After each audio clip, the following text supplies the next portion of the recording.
There we go. How's it going, everybody? Those of you who don't know me, my name is Matt. I'm your brand strategy. There you go. We got lower thirds and everything. I'm your brand strategy lead here at Gun, and I'm joined by. Hey everyone, I'm Sid. I'm the community manager here at Gun. Welcome. And if you have been kind of keeping up with some of the chatter on socials and things like that, we've been talking a bit about wanting to run this stream to give you guys a little more context behind what's going into the upcoming patch. You know, the big patch trademark. We've got our friend here. I saw somebody in chat say Honorary. we need that Nugget better be on camera. So we've got Nugget. We're all good. I think we're all set. How do we sound? Hopefully everything lights, audio, we're all good to roll. But like I said, we have a couple of items on our list that we want to run through. We felt they were important enough to, spend a little more time talking about them and give you guys a little more context on what exactly we're doing with this big patch outside of the Muerto times. But we also felt that running a second Muerto times might confuse the messaging. We know you guys expect to see the times and then see the patch, and then we're rolling, we're rocking, we're doing our thing. So we figured let's give this desk setup a run, which, as you can see, this is our desk setup. This is where we do our news. This is very, very important business goes on here. We wanted to give the desk setup a trial run and talk over some of these things. So we will get some questions from chat and all of that. I'll be keeping an eye on chat here, and we'll try to tackle a few of those at more toward the end of the stream. But before we go too far, Sid, why don't you jump in with our first list item? Yeah, I'm going to start off. And so one of the first changes that y'all are going to be able to see is that victims are now going to start off with a 60-second cooldown on their abilities at the start of a match. This change is brought to you by just us wanting to kind of incentivize stealth play and trying to stop some of the rush meta that we've seen in game.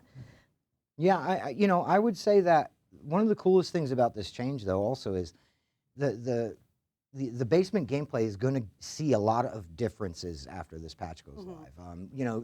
If you tuned into the last stream, you know that the Leatherface requirement is being lifted. Now, obviously, you can still choose Leatherface and you might start in the basement. But we did see a lot of questions, actually, from people saying, will that change who starts in the basement? Will another family member be in the basement? And that's not the case. The situation with Leatherface not being required, the game stays the same. So you have an opportunity there where if you so choose, you might bring a different, cast of characters to the family side. This change also could see that, that would obviously impact basement gameplay. This change is going to impact basement gameplay. It's basically a little cooldown that's going to give you a little buffer room on how soon those Connies are popping locks or Lelands are throwing shoulders into people or, It brings me to the next point that I've got to make, and it's that noise is now going to start to follow victims for a few seconds. So when you are spamming that toolbox, when you're going through that bone pile, when you're running through bone charms, if you set off a nugget, there you go. You slam a door, those noise pings will follow you for a little bit. This was interesting. One of the things that I think bears mentioning here, all of the noise right now that you make, aside from, say, coughing over sissy poison or things like that, all of the noise that you make kind of stays where you made the noise. And so we were seeing a lot of things with sandbagging teammates. You run through, you grab something real quick, and then your other stealthy teammate is standing there like, what the hell, man? You kind of brought them to me. So now that noise ping is going to stick to you a little bit. So if you sprint through bone charms, you used to be able to sprint through the bone charms and then that was it. The noise would kind of stay there. A good Leatherface knows where you might have been, or a good family member knows where you might go from there, but it didn't stick to you. Now it will. And I think that's going to really change how that all plays. Yeah, again, we're just trying to kind of incentivize stealth where we can. And if you do still want to rush, at least you'll know that these are some of the changes coming up. And, before we get into number 3, it's kind of like we discussed on the last stream where we talked about, speedy play should be allowed. We're not trying to say you can't play speedy. If you choose to play fast, that's your call. It should be punishing, though, and this is part of that move toward, hey, stealth is rewarding and speedy is possible, viable, but there's punishments there. So, all right. The next point I have is that victims will now stop leaving footprints for Johnny to follow if they're moving at the slowest pace while crouching, which means if you're crouch walking, Johnny will no longer be able to see footsteps from you when he's using his tracking ability. And again, just to contextualize a little bit, we talked about the change to the cook where he won't be able to hear you if you're crouched and you're moving slowly. So if you're crouched and you're moving at that walking pace, right? This kind of goes hand in hand with that. And again, you know, there's a lot of victim mains out there who are probably already like, oh, victim nerfs, it's all victim nerfs. But this is somewhat of a nerf to the family side, somewhat of a nerf to Johnny, similar to how the cook move is somewhat of a nerf to the cook. And again, the greater point here is this plays into that concept of playing stealthy is rewarding. So now you can avoid some of those kind of opportunities to get detected by, you know, moving slowly, you know, staying crouched, those kinds of things. Yeah, we just want people to be able to play matches for a little bit longer. Yeah. The next thing I have on the docket is that we're actually going to be changing the position of detection at escape gates. So what this means is that once a player has crossed the gate, it will now trigger as they've escaped. This change is to kind of help prevent players from being able to camp and teabag at exits from outside of the gate. We're looking at you, Slaughterhouse. Yeah, and you know, honestly, this is all directly Wes's fault because he refused to put the truck in that comes out and kills victims in the road randomly. So rather than having them dancing out there with no truck to run them over, similar to the bus I threw Wes under, there's going to be the escape volume is much closer to the gate. So like I think of gates on say Slaughterhouse or on the back exit of Family House where you have that long run out where they could go around the corner and hide and then do some trickery and they dance when Grandpa goes off and shit like that. You know, that's going to be nipped in the bud. So the minute you step outside of that gate, you're beat. Yeah, you're gone. So yeah. You know, do your sensual teabagging maybe not yeah, before that. just teabag inside the gate. That's all. I'm gonna get attacked. I know. For that. Here, let me go into the next thing. Speaking of some changes, we're going to be making some improvements to gas station. We're now going to be changing where the fuse pickup locations are, so they're not going to spawn so close to the fuse box. And we're pretty excited to see how that's going to play out in gameplay now, just because sometimes they'd spawn pretty close to one another, and it'd be not the way that we intended for that to play out. I mean, the people were sharing straight up screenshots with us on Reddit where the fuse was here, and directly across the walkway that was the fuse box, and it's like you could just grab the fuse and go straight to the fuse box, and that, you know, these are things that we uncover with the help of you guys playing the game, you know, hours and hours and hours on end, because these random systems and things that place spawn locations, and you know what you're looking at there is a system where the fuse box can spawn in a couple different locations, the fuses can spawn in a couple different locations, and every now and then they synchronize and you get silly things like that. So with, you know, millions, I guess at this point it's safe to say, of hours of gameplay, these are things that get uncovered. And so yeah, this is more a bit of a maintenance one, but we did want to mention it because we had seen so many screenshots of people going, are you kidding? This is right here. And yeah, and that makes it a little high profile. Speaking of, I just want to shout out our subreddit, which you can join. Andy's not on this stream, but he is in chat, so you can give him a shout out. Yeah, absolutely. Andy's hanging out in there. And we also have a Mighty Mel in the chat, too, handling some of the mod duties. So, and of course, we're joined by Rob, our producer, hanging out over there. He's pushing buttons and dials and levers and things. So what's up, you guys? Yeah, there you go. There's Rob. So, yeah. Basically, that whole idea of tuning little items like that with those fuse boxes, there's going to be a lot of those. That's not something that we're ever really going to kind of, you know, maybe some point down the line we'll be done with, but for the most part, keep those things coming up. And if you can find screenshots, that's the most helpful thing because, again, we're talking about overlapping randomizers that kind of sync up every now and then. So send those screenshots into support.txchainsawgame.com. I see questions. Excuse me one second. I see questions. We're going to get to those. We have a couple more items to talk about, so don't think I'm ignoring you. I've actually made some mental notes about a few, and we'll talk about them in a minute. All right, the next thing, speaking of tuning, we're going to be talking about Cook in this next point.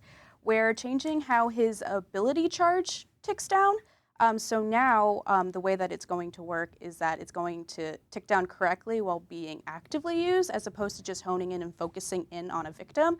And this is to help with Cook's spamming ability, which we saw plenty of speaking in the subreddit of the Cook has heard you, Cook has heard you. So we heard you. Yeah, you know, the situation with Cook too, Cook got a little bit of a change to his ability. You can crouch and walk and avoid it.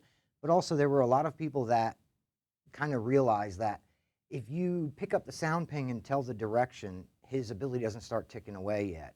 So they could say to their friends, oh, they're over there, they're over that way, they're at the front gate, they're over there. It wasn't until he focused in that the ability would start pulling, right? And that shouldn't be the case. If you're in that ability, there should be a drain there. So again, I know it's somewhat of a cooked nerf, but once in a while we have to nerf the family too. Oh, there we go. I'm gonna get attacked for that one too. I'm digging my own grave. And again, all of this goes into, like, we want matches to be able to play out longer and more interestingly for some people, because we saw that a lot in their subreddit. And we just want to incentivize stealth and like strategic gameplay on both ends. Yeah, playing with intent. Yeah. And I have one last point to bring up, and then we'll kind of start going into chat and talking and ask questions with you all. And so this is more of a fixing an issue. We fixed an issue where the All Victims Killed XP event would apply even when all victims had not been killed. So that means that family players will see a slight change in XP at the end of their matches compared to what you've been used to seeing. With that change, we just kind of wanted to make mention with that. Just because it'll probably be noticeable, especially, like the more that you've played. So we just wanted to be as transparent about that as possible. Yeah, and I don't want anybody to panic over this. We did recently buff family XP values, and so that's awesome and working out great, and the feedback has been awesome about that. But it was kind of giving you a bonus for something you didn't do, so we kind of had to pull that one. That being said, I know there's going to be a lot of panic and people going, well, now family XP is going to be rough. Let's just keep talking and keep the lines of communication open, and we can obviously continue to evaluate that. So, the first question that I saw in chat that I feel we really should talk a little more about is in regards to how Leatherface plays now.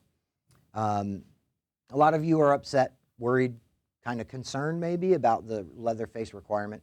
Others are, 100% behind the change, and that's great. But just to give a little more clarity on that, the requirement is lifted, but that doesn't mean that anything else in the game changes. Similar to how, you have to have a cook in order to put an extra padlock on.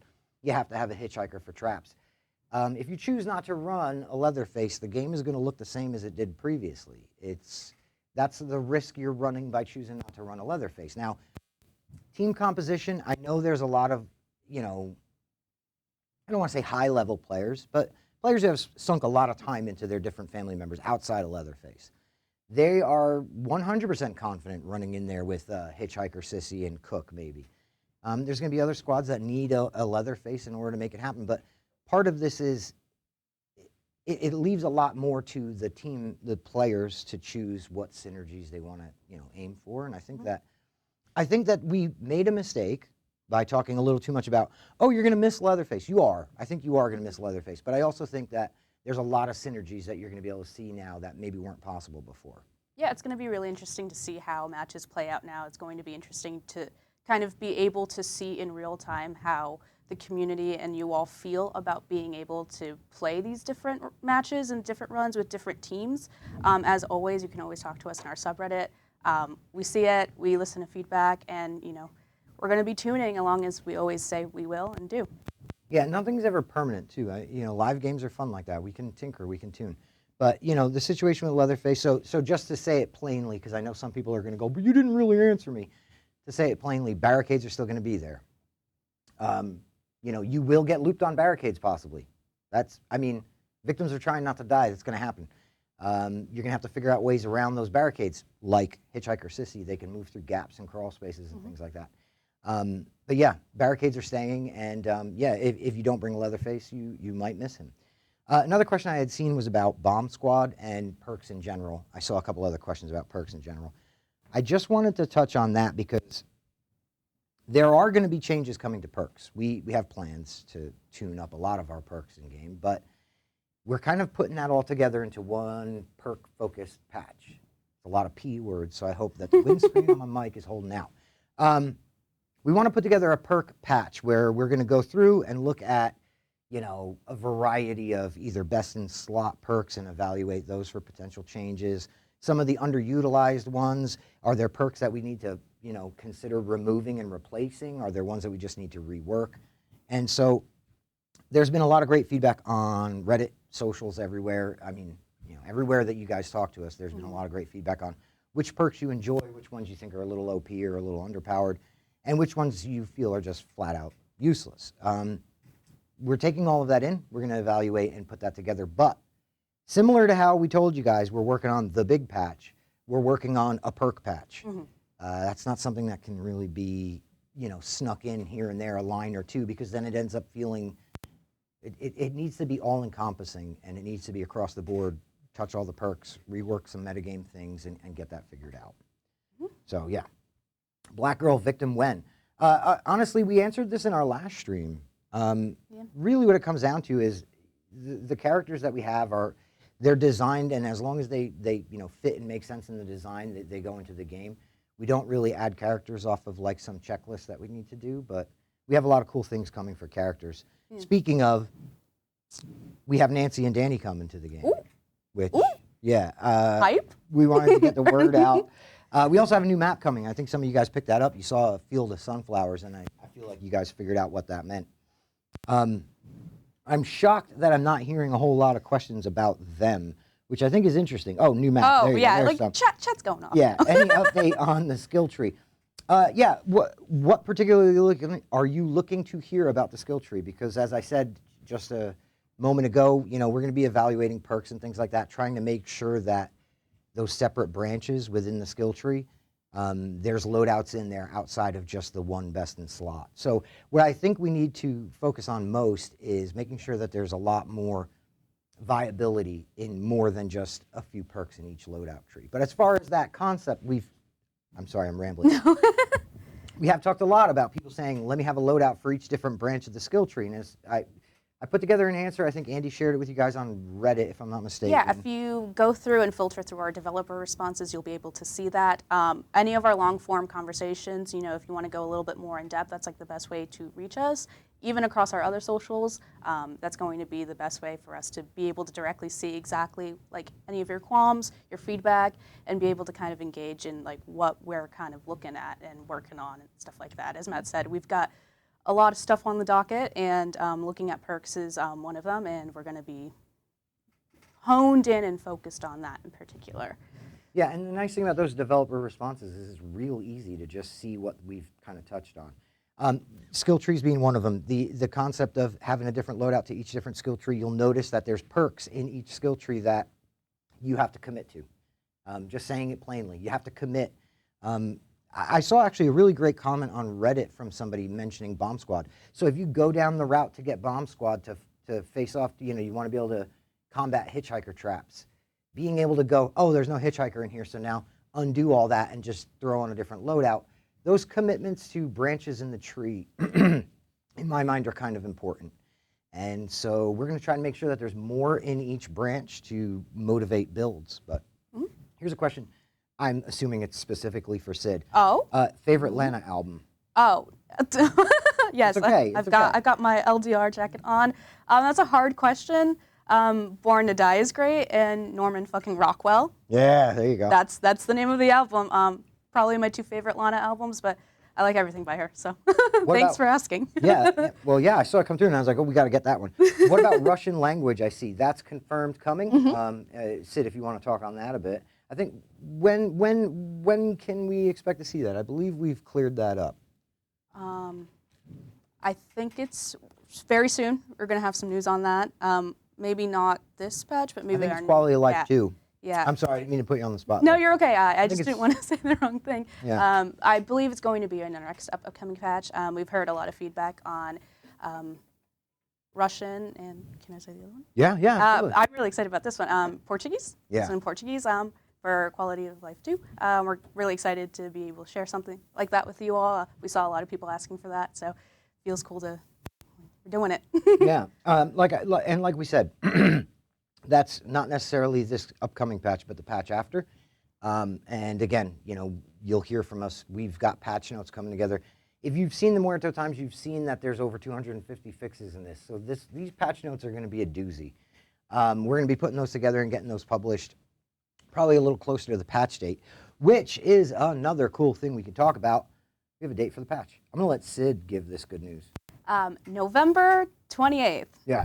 Mark it in your calendars. November 28th, we have the patch. We have content.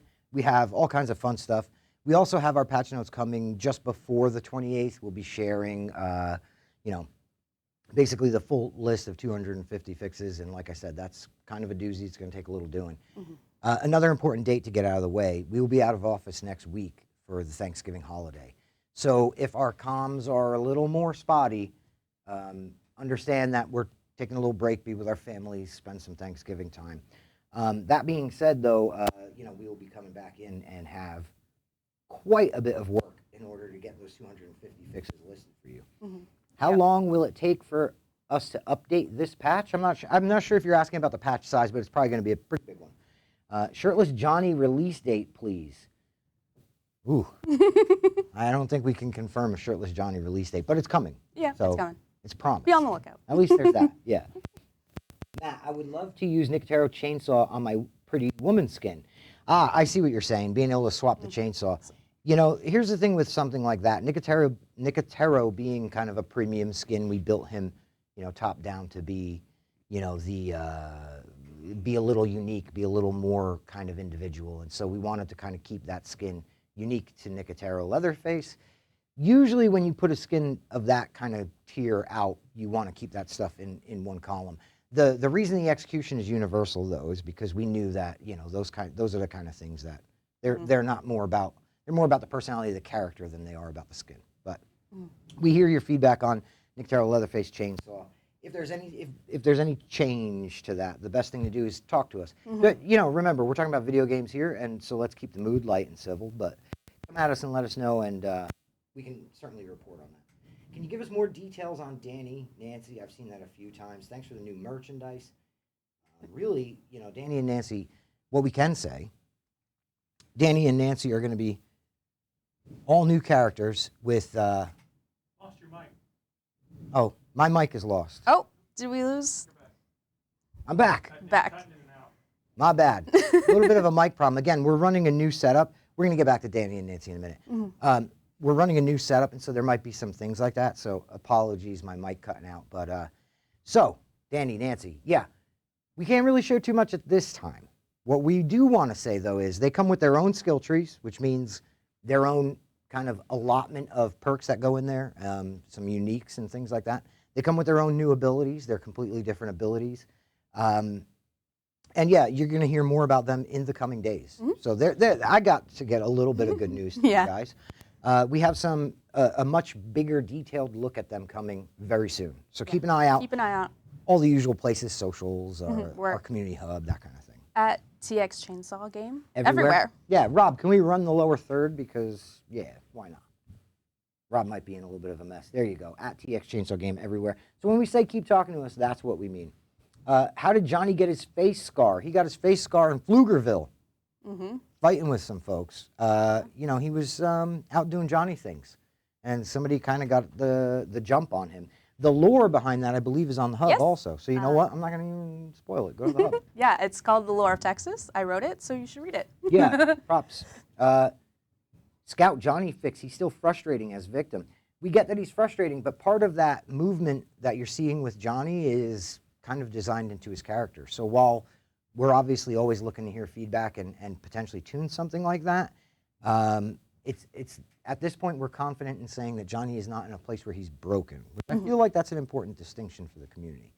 Broken versus needing, maybe a touch, maybe some tuning. That's kind of why we try to qualify these things that way. You'll see a lot of times fix and testing, tuning, those kinds of things. Let's see, any plans to bring back player rank in lobbies? No, not at this time. We're pretty confident that the things we're doing are kind of going to create, kind of a multi-faceted approach toward curbing some of that lobby dodging that you're seeing. Yeah, we want things to run smoother for players. We want people to be able to load into games as quickly as they want to. And that was some of the changes that were measured and deliberate. We took some time to think about it. And if anything needs adjusting, you can continue to talk to us about that, and we'll look into tuning if needed. But at the moment, we feel pretty good about that. Yeah. So the story, here's a cool one. The stories we hear on the radio, are those a mixture of game lore and actual stories that have happened? No, that's all game lore, actually. So make sure that you're listening to those radio broadcasts that you might catch. I did see a question about cook skins. Yes, we will have cook skins. We'll have hitchhiker skins. We're gonna have skins for everybody. Not just yet. Mm-hmm. We're focusing on, you know, the things we've shared. When the time comes to talk about those things, we'll get that news out to you guys. And I'm gonna hit like another question or two. There's been some people asking about you know, hiding maps, a couple things like that. Players are still dodging lobbies. It's not the player level. Again, we have a lot of different things that we're working toward in order to try and help curb that, but it's never going to be just one straightforward thing here or there. Mm-hmm. Hopefully the combined effort of all of those elements is going to help. And again, rather than go nuclear and come in with some giant hammer and start trying to curb the lobby dodging thing, we think that a more measured approach is going to be the way to do this. Yeah, we kind of want to have everyone take a feel for what these changes are, how it plays out, what it looks like before we look to readjusting again. Yeah, and then just real quick, I want to get a couple out of the way. Slaughterhouse valve, that's going upstairs. We talked about that in the last stream. We're moving the tank upstairs. That should make it much more visible and all of that. Somebody asked what the new map is actually called. It's called Nancy's House. It's her residence. You'll see a little more about that, like I said, in the coming days. Thank you guys in general. Thank you for hanging out with us. Yeah, and let's see. How much will the new characters and skins cost? Well, new characters and skins, it's two different things. New characters, $9.99. Skins, it depends. There's some bundle options and things like that, but all of that information's up on our socials. Mm-hmm. And just in the name of trying to wrap this up a bit, who's the voice for the radio fella? I believe that's Lex Lang, if I'm not mistaken. And he also is the voice of Leatherface, believe it or not. Mm-hmm. Oh, Aaron LaPlante. I was wrong on that. Oh, I hit my mic. I apologize. I was wrong on that one. Aaron LaPlante does the voice on the radio. So, will Nancy come with her own unique perks? And if so, will new victim perks come as well? Yes, and they come in Danny's tree and Nancy's tree, respectively. Mm-hmm. More details on that soon. We're going to pretty much wrap it up here, guys. We're getting a lot of onesie-twosie questions in here. We have our past broadcast from the community Q&A, mm-hmm. which answered a lot of the things we're seeing here in chat. We're going to be putting that up onto our YouTube channel as well as the past broadcast of this. We'll be able to reference them, you know, stop, pause, get all the answers and all of that. And yeah, like I said, keep an eye out soon. Nancy, mm-hmm. Danny, Nancy's house. Patch. November 28th. 250 fixes in the big patch, quality of life mm-hmm. patch. November 28th. Content, November 28th. I don't know. Have a happy Thanksgiving. Yeah. We're thankful for you. Yeah. Remember that we're talking about video games, everybody, and be nice to each other, and at least, you know. Be cool, be kind. Yeah, be cool, be Have a good kind, time. be nice. Yeah. And we'll see you guys in the next one. Thank you so much for hanging out with us. Let us know on socials what you thought about the desk setup and if we should do more of these check-ins. We like to try and keep them snappy, so thank you again for the quick stream, and we'll talk to you guys soon.